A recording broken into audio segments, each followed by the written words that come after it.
Анх ингээ нийлж яхад болсон нэгэн шовооч мооч зал байсан байхгүй юу? Манай нөхөр тэгтээ аяг тэгж хэлдэг байхгүй юу? Миний хайр намайг хүмүүжүүлсэн штэ. Тэргээл одоо миний ингэж сайн яваа чиний ач штэ. Тэргээл тийм айгу тэгж хэлдэг. Тэгэхээр би вау би бас тэгсэн бах таа гэдэг. Тий айгу гоё ингээ бахархах мэдрэмж ингээ төрүүлээд. Гэтэ яг ингээд бодохоор анх ингээ нийлж яхад болсон нэгэн шовооч мооч зал байсан байхгүй юу?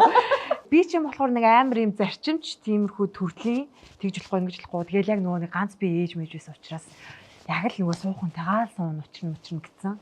Тэгэл энэ залуулаа биш гэд ер нь анхны сэтгэлээр анхны үед бол тэгж яг боддог байсан. Тэгээ одоо болохоор бүр ингэ чи шоуд ачи чи гараач гэхэр бүр гарахгүй.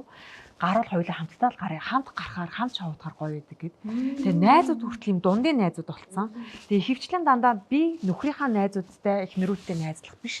Миний дотн найзуудын нөхрүүдтэй манай нөхөр найздаг болцсон. Тэгэнгүүт ингээд одоо нэг талаараа тий одоо нөгөө шоу зугац ингийн тэр бүх юмнуудаа хайсан байна. Ууж идэх ч гэдэм одоо нөгөө залуу занд үеийнхаа муу зуршлуудыг чинь үзэх юмаа үзсэн юм чи одоо тэгж явах надад ямар сонирхолтой байхгүй гэд ер нь өөрөө тэгээд идэх байхгүй. Тэгэхээр тэр талаараа би бас жоохон нөлөөлсөн байж магадгүй л юм шиг байна. Тэгээд надад манай нөхөр яаж нөлөөлсөн бэхээр би нөгөө амар тэгж ч болохгүй ингэж ч болохгүй тий. Тэгж шоудаж болохгүй ингэж ч ууж болохгүй. Тэгэл бараг нэг хонуутаар шоудаж муудаад нэг шоу өргөжлөөл нэг караоке марако болол тэрэлж мэрэлж хөлөөл явдаг штэ. Гэтэ тэр чинь уг нь ингээд нөгөө эхнэр нөхрөөрөө хамт яваад байгаа штэ.